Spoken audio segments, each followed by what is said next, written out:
దొంగలెంబడ ఉరకాలంటే బండ్లు వాటిని నూకాల్సిన పరిస్థితి ఉండేది పోలీసులకి. సివిల్ సప్లైస్ తెలంగాణ తొలి ముఖ్యమంత్రి కేసీఆర్ గారి ఆదేశం మేరకు మేమందరం కూడా ఇవాళ నిన్నటి ఘటనలో జరిగిన బాధితులను పరామర్శించి వారికి ధైర్యం చెప్పి, అట్లాగే ఏ జ్యువెలరీ సంస్థ అయితే ఉందో పిఎంజే ఆ సంస్థ యాజమాన్యంతో కూడా మాట్లాడి ఏం జరిగిందో తెలుసుకుని, అట్లాగే స్థానికంగా ఉండే పోలీస్ అధికారులతో కూడా మాట్లాడి మరి సంఘటన జరిగి దాదాపు 30-32 గంటలైతా ఉంది. మరి ఏం జరిగింది, ఇంకా ఎందుకు ఇంత అరాచకానికి తెగబడ్డ వాళ్ళు, బహుశా నాకు తెలిసి కరీంనగర్ చరిత్రలో ఎన్నడూ కూడా ఇట్లాంటి దుర్ఘటన ఎన్నడూ కూడా జరగలేదు. ఇంతటి దుర్మార్గమైన సంఘటన ఎన్నడూ జరగలేదు. 5 పొద్దున్నే 11 గంటలకి 5 దొంగలు ముష్కరులు పిస్తళ్లు పట్టుకొని ఒక షాపులో డే లైట్ లో చొరబడి అక్కడ ఉన్న వాళ్ళందరినీ భయభ్రాంతులకు గురి చేసి దాదాపు అర్ధగంట సేపు ఆ షాప్ను ఆ ఏరియాని హైజాక్ చేసినంత పనిచేసి చివరికి కాల్పులు జరిపి దారుణంగా దాదాపుగా వారు పడిపోయిన వాళ్ళు చనిపోయారేమో అనుకుని భయపడి పారిపోయారు తప్ప పోలీసులు రావడం వల్లనో లేకపోతే ప్రభుత్వ స్పందన వల్లనో ఏమీ జరగలేదు.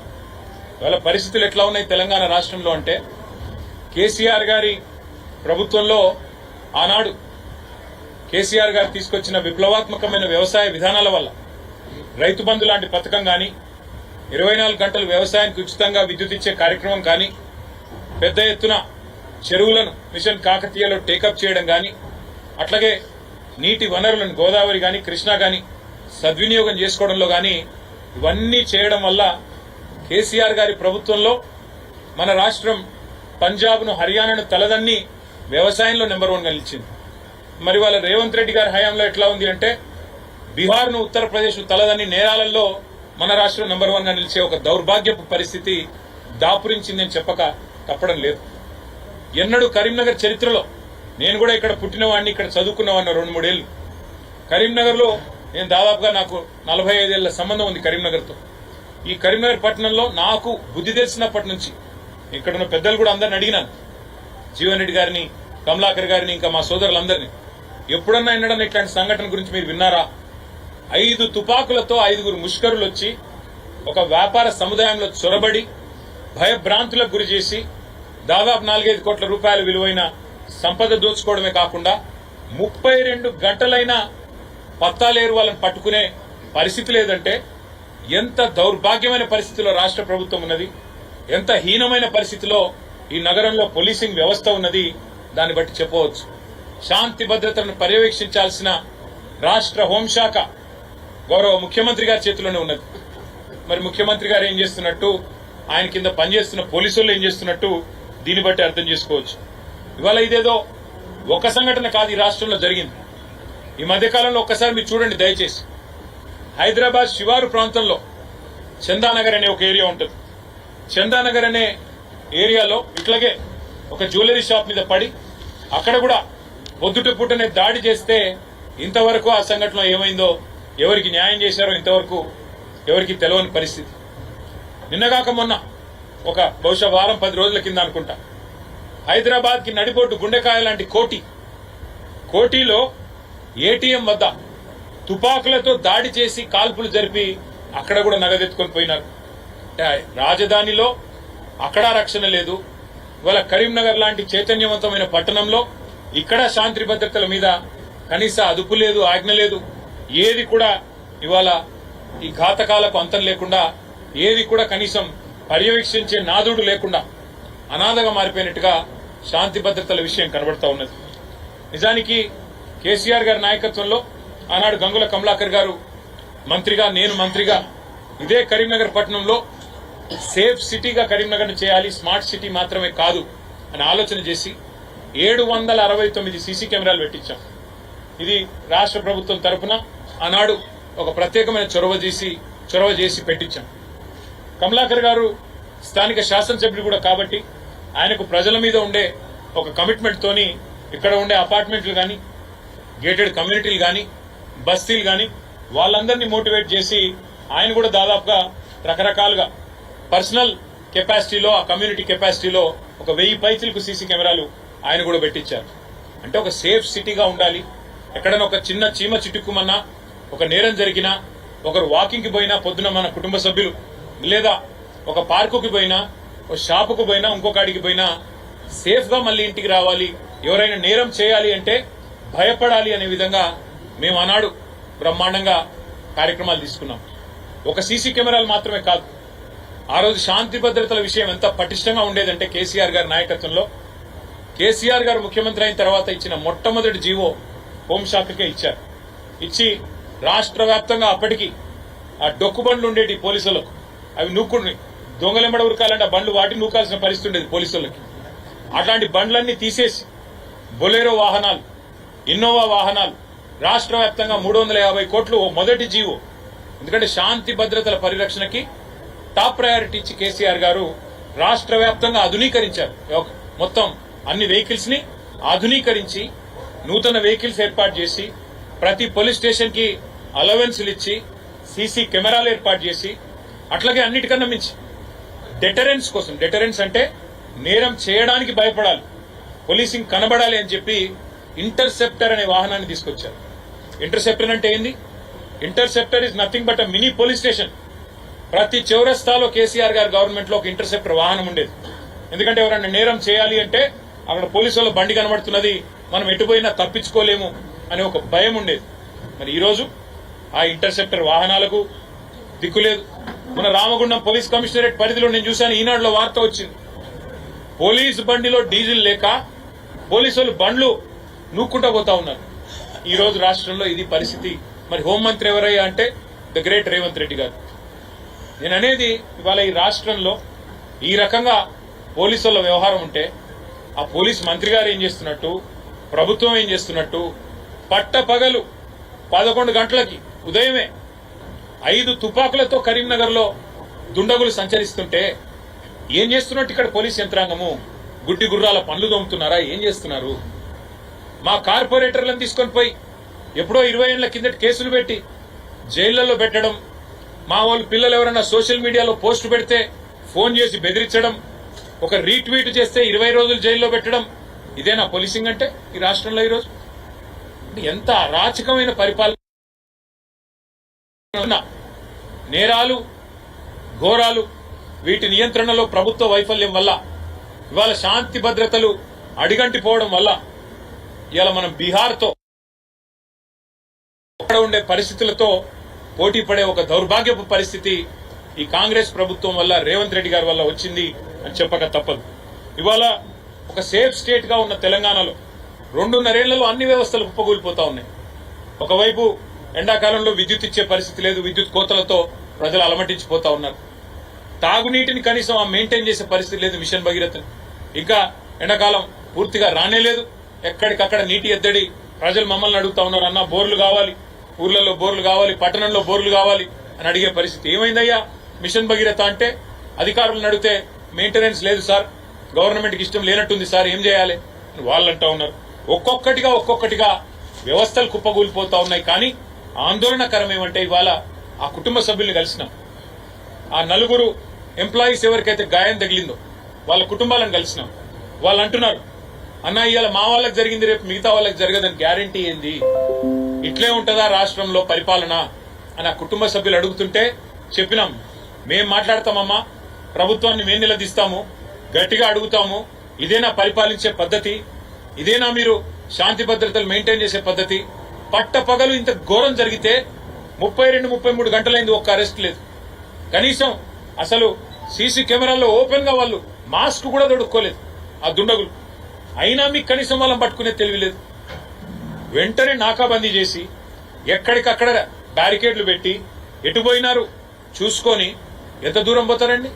సంఘటన జరిగిన వెంటనే స్పందిస్తే, అర్ధగంటలో గంటలో స్పందిస్తే ఎంత దూరం పోతారు? విమానం వేసుకొని అయితే పారిపోరు కదా. ఎంత దూరం పోయినా 40 కిలోమీటర్లు 50 కిలోమీటర్లు పోతారు. ఇంతవరకు 32 గంటలు అయిన తర్వాత కూడా ఒక్కరంటే ఒక్కరు దొరకలేదంటే ఎంత చేతగాని ప్రభుత్వం ఇది, ఎంత చేతగాని పోలీస్ యంత్రాంగం ఇక్కడ ఉన్నది. దయచేసి మీరు ఆలోచించాలని చెప్పి కోరుతా ఉన్నా. పోలీసులు అంటే కేవలం ఒక ప్రైవేట్ ఆర్మీ మాదిరిగా రాజకీయ కక్ష సాధింపులకి లేదా కొనుగోలు కేంద్రాల కాడ రైతుల అవస్థలు చూసి మా నాయకులు ఇవాళ జీవన్ రెడ్డి గారు అక్కడ పూడూరులో ధర్నా చేస్తే మా రవిశంకర్ గారు అరెస్టు చేయడానికి మాత్రమే ఉంటారా? ఇక ప్రతిపక్షాలని అసలు పని చేయరా మీరు? శాంతి భద్రతలు నిర్వహించడం కానీ కనీసం ఇలాంటి జరుగుతున్నప్పుడు ప్రజల్లో మనోధైర్యం నింపడానికి కొంత కార్యక్రమాలు కానీ ఏమి చేయలేదు. కేవలం ఎంతసేపు రాజకీయ కక్ష సాధింపులు, అరెస్టులు, అడ్డమైన కేసులు. సోషల్ మీడియాలో ఇప్పుడే మా తమ్ముడు ధర్మపురి నుంచి ఒక తమ్ముడు వచ్చినాడు, చిన్న పిల్లోడు, మా విద్యార్థి నాయకుడు ప్రశాంత్ అబ్బాయి పేరు, కేసులు పెట్టి వేధిస్తున్నారంట. అక్కడ ఆయనతో వచ్చిన మా సోదరుడు చెప్తా ఉన్నాడు శ్రీకాంత్ రెడ్డి, అన్న పోలీసు ఆయన ఎస్ఐ గారు రోజు స్టేషన్ కన్నా పోతాడో లేదో కానీ రోజు ఈ తమ్ముడికి మాత్రం పొద్దున్నే వస్తాడు ఆయన దగ్గరికి అని చెప్తున్నాడు. ఇట్లున్నది పోలీస్ యంత్రాంగం ఇలా ఈ రాష్ట్రంలో, ముఖ్యంగా మన కరీంనగర్ జిల్లాలో. అందుకే మేము ఈ ప్రభుత్వాన్ని మేము అడిగేది ఒకటే, మీకు చేతనైతదా చేత కాదా? లేదంటే ప్రజలకే మేము విజ్ఞప్తి చేస్తాం, అయ్యా మీరు ఇంటి చుట్టూ సీసీ కెమెరాలు పెట్టుకోండి, ఇంట్లో ముంగట మీరే ప్రైవేట్ సెక్యూరిటీలను పెట్టుకోండి. ఈ ప్రభుత్వం పట్టించుకునే పరిస్థితి లేదు, మనమే గస్తీ తిరుగుదాం అందరం, ఎందుకంటే ఈ ప్రభుత్వంతో కాదు, వీళ్ళకి ఇంట్రెస్ట్ లేదు అని చెప్పక తప్పని పరిస్థితి వస్తుంది. ఇక కూతవేటు దూరంలో పక్కకే కోర్టు ఉన్నది, ఎదురుగానే కోర్టు ఉన్నది, వెనకాల హోంశాఖ సహాయ మంత్రి గారి ఆఫీస్ ఉన్నది, అక్కడ కూడా 100 మంది పోలీసు వాళ్ళు ఉంటారు. మరి ఇంతమంది ఉండి మరి ఏం చేస్తున్నట్టు, ఏం జరుగుతున్నట్టు ఒక్కసారి ఆలోచించమని కోరుతా ఉన్నా. కేసీఆర్ గారేమో ఒక అంతర్జాతీయ స్థాయిలో స్కాట్లాండ్ యార్డు, న్యూయార్క్ సిటీ పోలీసుకున్నట్టుగా ఒక కమాండ్ కంట్రోల్ సెంటర్ కట్టించారు. ఇవాళ ముఖ్యమంత్రి గారు అక్కడే కూర్చుంటున్నారు. కమాండ్ కంట్రోల్ సెంటర్ లో కూర్చోవడం కాదు, శాంతి భద్రతలను కమాండ్ చేయండి, శాంతి భద్రత నిర్వహణ నేర్చుకోండి, అధునాతనమైన పరిజ్ఞానం మీ చేతుల్లో ఉంది, వాడండి. మా ఇంటి మీదకి హ్యాకర్లు పంపడం కాదు, మా సీసీ కెమెరాలు హ్యాక్ చేయడం కాదు, మమ్మల్ని ఎంబడబడి వేధించడం కాదు, మా మీద పసలేని కేసులు పెట్టి ఆగం చేయడం కాదు. చేతనైతే ప్రజల ప్రాణాలు కాపాడండి. వాళ్ళ నలుగురు హాస్పిటల్లో మేము కలిసి వచ్చి, మా సెక్యూరిటీ గార్డు కానీ అట్లాగే అందులో పనిచేసే ఎంప్లాయీస్ కానీ వాళ్ళందరూ అంటున్నారు, భగవంతుని దయ వల్ల బతికిపోయినాం సార్, ఒక్క పోలీసు లేదు, ఎవరూ లేదు, మేము అక్కడ పడి ఉంటే కూడా దాదాపు అర్ధగంట సేపు ఎవరూ రాలేదు, నిజంగా మా అదృష్టం బాగుండి బతికినాం సార్, దేవుడి దయతో బతికినాం సార్ అని వాళ్ళు చెప్తా ఉన్నారు. వాళ్ళ కుటుంబ సభ్యులు కూడా రోధిస్తా ఉన్నారు. ఇవాళ మేము పత్రికా మిత్రులతో కూడా నేను కోరేది, ఇలాంటి సంఘటన పునరావృతం కాకూడదు అంటే ఖచ్చితంగా మనం కూడా ప్రజల్ని అప్రమత్తం చేయాలి. మనం కూడా తప్పకుండా ఈ ప్రభుత్వం మొద్దు నిద్ర వీడేదాకా ఎంబడబడాలి. పోలీసు వాళ్ళు నాకు తెలుసు, పత్రికా వాళ్ళని కూడా అంటారు, మీరు ఎందుకు క్రైమ్ ఇట్లా హైలైట్ చేస్తున్నారు అని. కానీ తప్పకుండా చేయాల్సింది, ఎందుకంటే ఈ పోలీసు వాళ్ళు లేకపోతే వాళ్ళ మొద్దు నిద్ర వీడేటట్టు లేరు. చిన్న సంఘటనలు పెద్ద సంఘటనలు ఉండవు, ఎందుకంటే నిన్న పొరపాటున ఒకరికి ఏమన్నా అయ్యింటే ఇవాళ జాతీయ స్థాయిలో వార్త. అందుకే మేము అనేది, ఈ ప్రభుత్వం మొద్దు నిద్ర వీడాలి అంటే, ఇక్కడ ఉన్న పోలీసులు సరిగ్గా పని చేయాలి అంటే తప్పకుండా మీడియా సహకారం కూడా అవసరం. మరి నాకైతే డౌట్ కూడా వస్తున్నది, ఈ మాట అంటే కొంతమందికి నచ్చకపోవచ్చు కానీ ఒక డౌట్ కూడా వస్తున్నది. మరి ముఖ్యమంత్రి గారు ఏమన్నా ఆయన గతానుభవం, చెంచల్గూడలో చాలా కాలం ఉన్నాడు ఆయన, మరి వాళ్ళ బ్యాచ్మేట్లకు ఏమైనా ఫ్రీ బేబ్ ఇచ్చిండా? అలా చేసుకోనరా, నేనే ఉన్నా కదా మీ దోస్తును, చూసుకోండి. లేకపోతే మేము కూడా కాంగ్రెస్ మంత్రులు ఎమ్మెల్యేలు అందరం ఒక స్కీమ్ పెట్టుకున్నాం, దాచుకో అనే స్కీము, మీరు కూడా అదే స్కీమ్ లో పాలు పంచుకోండి అని చెప్పి వాళ్ళకి ఏమైనా లైసెన్స్ ఇచ్చిండా, ఫ్రీడమ్ ఇచ్చిండా, లేకపోతే ఏంది? 5 తుపాకుల కరీంనగర్ లాంటి పట్టణంలో, ఇంతటి చైతన్యవంతమైన పట్టణంలో, హోంశాఖ సహాయ మంత్రి గారు ప్రాతినిధ్యం వహిస్తున్న పార్లమెంటరీ హెడ్ క్వార్టర్ లో 5 తుపాకులతో ముష్కరులు వస్తే, కాల్పులు జరిపితే, ఇంత తీవ్రమైన గాయాలు జరిగితే 32 గంటల పాటు ఒకరిని పట్టుకోలేని పరిస్థితులు ఉన్నారంటే నేను మీకు గుర్తు చేస్తా ఉన్నా, మా మీడియా మిత్రులకు తెలుసు, మా ప్రభుత్వంలో కూడా ఒక చిన్నపిల్ల అపహరణ సంఘటన జరిగింది, మీకు గుర్తుండాలి. కానీ నాకు గుర్తున్నంత వరకు వితిన్ 5-6 అవర్స్ ఆ సీసీ కెమెరాలు చూసి పట్టుకొని వితిన్ 5-6 అవర్స్ ఆ పాపను తీసుకొచ్చి తల్లిదండ్రుల దగ్గర అప్పచెప్పింది ఆనాటి పోలీస్ యంత్రాంగం. పోలీసు వాళ్ళు మారలేదు, ప్రభుత్వం మారింది, ప్రాధాన్యాలు మారినాయి. కాబట్టే ఈ అవస్థ వచ్చింది. ఈ ముఖ్యమంత్రి గారి చేతగాంతనం, ఆయన ఇంకొకరికి అవకాశం ఇవ్వడు, అదో దౌర్భాగ్యం. విద్యాశాఖ నా దగ్గరనే ఉండాలి, హోంశాఖ నా దగ్గరనే ఉండాలి, మున్సిపల్ శాఖ నా దగ్గరనే ఉండాలి, కానీ మళ్ళీ ఏం తెలియదండి. మున్సిపాలిటీలో చెత్త తీస్తున్నారో తెలియదు, బడులు మంచిగా పనిచేస్తున్నాయో తెలియదు, పోలీసు వాహనాల్లో డీజిల్ ఉందో లేదో కూడా ముఖ్యమంత్రి గారికి తెలియదు. అందుకే మేమనేదల్లా ఈ రాష్ట్ర ప్రభుత్వాన్ని, రాష్ట్ర ముఖ్యమంత్రి గారిని కూడా, అయ్యా ఇకనైనా మేల్కోండి, రాజకీయాలు చేయొచ్చు, మా మీద కేసులు పెట్టు, వేధించు, అవన్నీ చేయి, పర్వాలేదు, కానీ ప్రజల ప్రాణమానాలతో మరి ముష్కరులు చెలగాటమాడుతున్నప్పుడు మీరు పొరపాటున కూడా పొరపాటును కూడా ఇట్లాంటి విషయాల్లో మీరు ఉపేక్షిస్తే ఇవి మళ్లీ జరుగుతాయి. మీరు పునరావృతం కాకుండా దిశా సంఘటన జరిగింది, మీకు గుర్తుండాలి. ఆనాడు కేసీఆర్ గారి నాయకత్వంలో పోలీసులు ఎట్లా స్పందించారండి, మీకు గుర్తులేదా? అందరికీ రాష్ట్రంలో మర్చిపోయారా? అంటే పోలీస్ యంత్రాంగం ఒకవైపు ఫ్రెండ్లీగా ఉంటూనే, పోలీసింగ్ చేస్తూనే, మరొక వైపు పటిష్టమైన శాంతి భద్రతలు మెయింటైన్ చేసే విధంగా వారి దగ్గర ఉండే యంత్రాంగం కానీ, వారికి ఉండాల్సిన వాహనాలు కానీ, వారి దగ్గర ఉండాల్సిన అధునాతన పరికరాలు కానీ, అమ్యునిషన్ కానీ అన్నింటినీ కేసీఆర్ గారు చూసుకున్నారు. వాళ్ళు ఈ సంఘటన జరిగి 32 గంటలైంది. రాష్ట్ర ప్రభుత్వ పెద్దలు ఎవరైనా వచ్చారండి కనీసం సంఘటన స్థలానికి కానీ, ఆ బాధితులను పరామర్శించడానికి కానీ ఒక్కరన్నా, ఒక మంత్రి గారో ఒక పెద్ద ఆయన ఎవరన్నా రాష్ట్ర ప్రభుత్వం తరఫున వచ్చారా కనీసం? అంటే ఎంత నిర్లక్ష్యంగా, ఎంత ఉదాసీనంగా, ఎంత హీనంగా ప్రజల ప్రాణాలని ప్రభుత్వం చూస్తున్నదో దాన్ని బట్టి అర్థం చేసుకోవచ్చు. ముఖ్యంగా కరీంనగర్ పోలీసు మా నాయకులను వేధించడం, మా వాళ్ళు ఎంబడబడడం, మా కార్యకర్తలను టార్చర్ చేయడం, జైళ్లలో మా కార్పొరేటర్లు, మాజీ కార్పొరేటర్లను పెట్టడం, ఇదే పని తప్ప మీరు ఇంతవరకు ఈ 2.5 ఏళ్లలో చేసిందేం లేదు. ఖచ్చితంగా గుర్తుపెట్టుకుంటాం, అది కూడా చెప్తా ఉన్నాను నేను. ఇదివరకు కూడా చెప్పాను, మళ్ళీ చెప్తున్నా. 2 ఏళ్లలో మళ్ళీ కేసీఆర్ గారు ముఖ్యమంత్రి అవుతారు. తప్పకుండా ప్రజలకు కూడా నేను విజ్ఞప్తి చేస్తా ఉన్నా, భయపడవద్దు, బాధపడవద్దు. ఇంకో 2 ఏళ్లు మరి ఈ రాష్ట్రంలో ఈ అరాచక పరిపాలనను భరించక తప్పని పరిస్థితి మనకుంది. కానీ ఎవరెవరైతే అధికారులు ఇవాళ రేవంత్ రెడ్డి గారికి ప్రైవేట్ ఆర్మీగా పనిచేస్తూ మా నాయకులను, మా కార్యకర్తలను వేధిస్తా ఉన్నారు, ప్రజల ప్రాణాలకు మానాలకు రక్షణగా నిలబడాల్సిన మీరు మా ఎంబడబడి మా కార్యకర్తల్ని, మా పార్టీ నాయకుల్ని హింసిస్తున్నారో వారికి నేను ఒకటే చెప్తా ఉన్నా, మీరు రిటైర్ అయినా వదిలిపెట్టాం, మీరు ఎక్కడికి పోయినా వదిలిపెట్టాం. మీరు అనుకుంటుండొచ్చు నేను నల్గొండలో పనిచేసినా రేపు వచ్చి మళ్ళా ఎవరో మా కరీంనగర్లో మా నాయకుని పట్టుకొని వచ్చి ఎక్కడో పోస్టింగ్ ఇప్పించుకుంటాను. ఎవరిని వదిలిపెట్టాం. తప్పకుండా ప్రతి ఒక్కరు ఎవరైతే ఇవాళ అత్యుత్సాహం ప్రదర్శిస్తూ ఇబ్బంది పెడతా ఉన్నారో, మంచిగా డ్యూటీ చేసే వాళ్ళతో మాకు పంచాయతీ లేదు, కానీ ఎవరైతే రేవంత్ రెడ్డి గారి మెప్పు పొందడానికి ఇష్టం వచ్చినట్టుగా వ్యవహారం చేస్తా ఉన్నారో వారిని తప్పకుండా గుర్తుపెట్టుకుంటాం.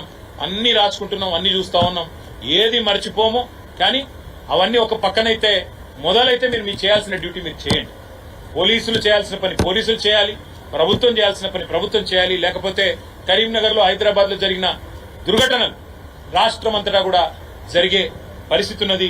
కాబట్టి మరి వెంటనే ఈ విషయంలో హోంమంత్రి మొద్దునిద్ర వీడి మేల్కొనాలి, పర్యవేక్షించాలి. స్థానిక పోలీస్ యంత్రాంగం కూడా వెంటనే ఆ దుర్మార్గుల్ని ప్రజల ముందు ప్రవేశపెట్టాలని చెప్పి మేము మా పార్టీ తరఫున డిమాండ్ చేస్తా ఉన్నాం. కేసీఆర్ గారి తరఫున వారి ఆదేశం మేరకు మేమందరం కూడా ఇక్కడికి వచ్చినాం. ఆ కుటుంబాలకు మా సానుభూతి తెలియజేశాం. తప్పకుండా వారికి ఏమైనా అవసరం ఉంటే తప్పకుండా మా పార్టీ తరఫున కూడా సహాయం చేస్తామని చెప్పి కూడా వారికి మాటిచ్చాం. మా స్థానిక శాసనసభ్యులు కమలాకర్ గారు వారితో టచ్ లో ఉన్నారు రెగ్యులర్ గా. తప్పకుండా వారికి ఏ అవసరం ఉన్నా మా పార్టీ అండగా ఉంటుంది, అందుబాటులో ఉంటుందని చెప్పి తెలియజేస్తాం.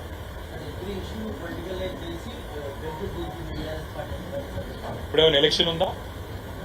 మొన్ననే కదా బండి సంజయ్ గారు కోట్ల రూపాయలు ఇక్కడ కరీంనగర్ లో కుమ్మరించి చాలా కష్టపడి కార్పొరేషన్ ఎన్నికల్లో అత్యవసర మార్కులతో గెలిచారు. ఇప్పుడు ఏం ఎలక్షన్ ఉంది మాకు? ఏముంది రాజకీయం చేయడానికి? అయినా బండి సంజయ్ గారు మాట్లాడితే అందరు నవ్వుకుంటారు. ఆయనకు శివాలు తప్ప ఆయనకేం తెలుసు? ఆయన హోంశాఖ సహాయ మంత్రి. ఆయన విమర్శిస్తే రాష్ట్ర ప్రభుత్వాన్ని విమర్శించాలి, ఇది పరిపాలన వైఫల్యం. రాష్ట్ర హోంశాఖ మంత్రిని విమర్శించాలి. ఎందుకు బండి సంజయ్ గారి నోట్లోంచి పొరపాటున కూడా రేవంత్ రెడ్డి గారి గురించి ఒక్క మాట రాదు? ఎందుకు భయం? రేవంత్ రెడ్డి గారిని అనాలంటే, రేవంత్ రెడ్డి గారికి ఏమైనా విమర్శ చేయాలంటే ఎందుకంత భయపడుతున్నారు బండి సంజయ్ గారు? ఏం కాంతి శీకుల భూముల విషయంలో కలిసి పనిచేసే వ్యవహారంలో ఏమైనా ఇబ్బంది కలుగుతుందనా? మాకు అన్ని తెలుసు. టైం ప్రకారం అన్ని బయటకు వస్తాయి. ఎంత డీప్ గా కనెక్షన్లు ఉన్నాయి, ఏం జరుగుతున్నాయి అన్ని బయటకు వస్తాయి. ఎవరికి సహాయంగా ఉంటున్నారు, సహాయ మంత్రి ఎవరికి సహాయంగా ఉంటున్నారు అన్ని బయటకు వస్తాయి. పాలనలో అధికారులు భాగం కాదా? పరిపాలనలో బ్రదర్ కుక్క తోక నాడించాలి, తోక కుక్క నాడించకూడదు. ఒక నిమిషం, నేను మీద సంవాదానికి రాలేదు. కుక్క తోక నాడించాలి అంటే కుక్క ఎవరు? ప్రభుత్వం అంటే ఎవరు? ముఖ్యమంత్రి, మంత్రులు. వాళ్ళు సరిగ్గా పరిపాలిస్తే అధికారులకు ఏం చేయాలో చెప్తే, ఇప్పుడే నేను చెప్పాను కదా కేసీఆర్ గారి హయాంలో మేము ఏం చేశామో చెప్పాను, ఎందుకు శాంతి భద్రతలు బాగున్నాయో చెప్పే ప్రయత్నం చేశాను. ఇప్పుడు అధికారులు కూడా ఎట్లున్నారండి? అధికారులు కూడా సిట్ అంటే సిట్టు, స్టాండ్ అంటే స్టాండు, ఉస్కో అంటే ఉస్కో, డిస్కో అంటే డిస్కో. ఇవాళ ఏమనాలి మరి మేము? మా వాళ్ళు తప్ప అది? అంటే మా వాళ్ళని కక్షపూరితంగా కాంగ్రెస్ నాయకుల కంటే హీనంగా అధికారులు ప్రవర్తిస్తే ఊరుకోవాలా? వాళ్ళు వదిలిపెట్టాలా, ఉపేక్షించాలా? ఏం చేయాలి మరి మేము? కాంగ్రెస్ కార్యకర్తల కంటే హీనంగా కొంతమంది పోలీసు అధికారులు పనిచేస్తున్నారు. ఇక్కడ కూడా ఉన్నారు, వాళ్ళు వింటున్నారు. ఎస్, నేను చెప్తున్నా, పక్కా చెప్తున్నా. కాంగ్రెస్ కార్యకర్తల కంటే హీనంగా, అంతకంటే ఎక్కువ అభిమానంతో ఇవాళ ఎలక్షన్లో కూడా పనిచేసినారు. ఇది వాస్తవం. మా వాళ్ళు బెదిరిస్తున్నారండి ఎలక్షన్ నిలబడ్డ వాళ్ళని. ఇవన్నీ జరుగుతున్నాయి. మరి అది గుర్తు చేయకపోతే ఎట్లా?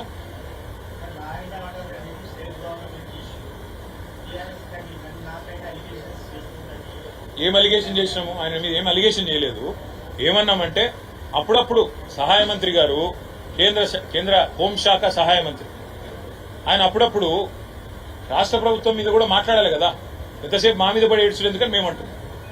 అప్పుడప్పుడన్నా రేవంత్ రెడ్డి గారు అనంతరం కొద్దిగా ధైర్యం తెచ్చుకోవాలి కదా. హైదరాబాద్ లో ఎవాక్యూఈ ప్రాపర్టీస్, కాందిశీకుల భూముల విషయంలో ఉన్న ఆసక్తి రాష్ట్రంలో శాంతి భద్రతల పరిరక్షణ గురించి ఎందుకు లేదు చెప్పమనండి. నేను అడిగింది ఏందో ఆయనకు అర్థమవుతుంది, నేను చెప్పింది ఆయనకు అర్థమవుతుంది. మీకు అర్థమైందో కాలేదు.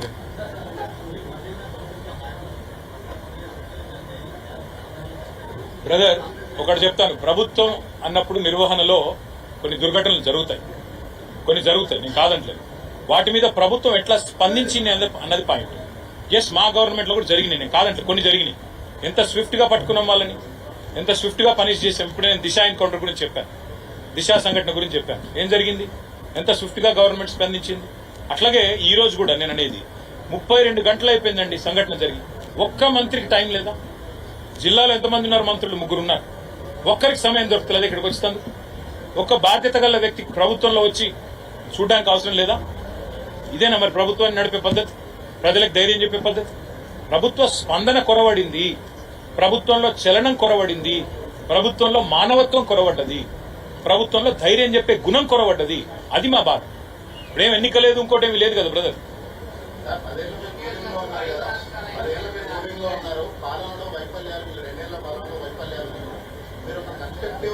డిస్కౌంట్ ఎందుకు ఇస్తున్నావు భాస్కర్? అది 2.5 ఏళ్ళు దాటిపోయింది. 2 ఏళ్ళని డిస్కౌంట్ ఎందుకు ఇస్తున్నాం? చెప్పినాం కదా బ్రదర్, కన్స్ట్రక్టివ్ గా ఏం చెప్పినాం? మేడిగడ్డలో ఒక పిల్లర్ కుంగిపోతే కన్స్ట్రక్ట్ చేయవా అని చెప్పినాం. ఆయన చేస్తలేడు, డిస్ట్రక్టివ్ మనిషి ఆయన. ఇల్లు కూలగొట్టుడు తప్ప ఆయన కట్టుడు తెలియదు. గుంపు మేస్త్రి అని చెప్పుకున్నాడు, కానీ గుంపు మేస్త్రి అంటే కట్టాలి, ఈయనేమో కూలగొట్టేటోడు. తెల్లారు లేసి ఏడ కూలగొట్టాలి, ఏ ఇల్లు కూలగొట్టాలి, ఏడ బుల్డోజర్ పంపాలి, ఏది ధ్వంసం చేయాలి, ఏ వ్యవస్థను కుప్పగూల్చాలి. నేను అడుగుతున్నా బ్రదర్, రాష్ట్రంలో ఇలా రైతులు రోడ్ల మీద ఎక్కడికక్కడ వడ్లు పోసుకొని, మొక్కలు పోసుకొని, జొన్నలు పోసుకొని ఎక్కడికక్కడ కొనుగోలు కేంద్రాల దగ్గర అవస్థపడుతున్నారు. ఒక్క ఎమ్మెల్యే, ఒక్క మంత్రి తిరుగుతున్నాడా గవర్నమెంట్ లో? మేము ఇవాళ తిరిగి ధైర్యం చెప్పే ప్రయత్నం చేస్తున్నాం. ఇవాళ నేను సంగారెడ్డి జిల్లాలో సాశివపేట పోయి అడికలు ఇక్కడికి వచ్చాను, మా నాయకులు పిలిస్తే. ఎందుకంటే ఈ సంఘటనకున్న ప్రాముఖ్యత వల్ల. మరొక్క మంత్రికి తీరిక లేదా?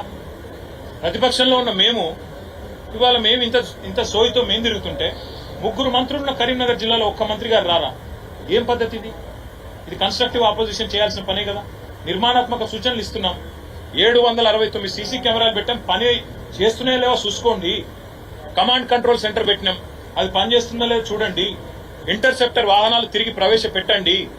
పోలీసు వాళ్ళని వాళ్ళ పని వాళ్ళని చేయనియండి. పోలీసు వాళ్ళు మంచి వాళ్ళు ఉన్నారు, కానీ వాళ్ళని మీరు పని చేయనిస్తలేరు.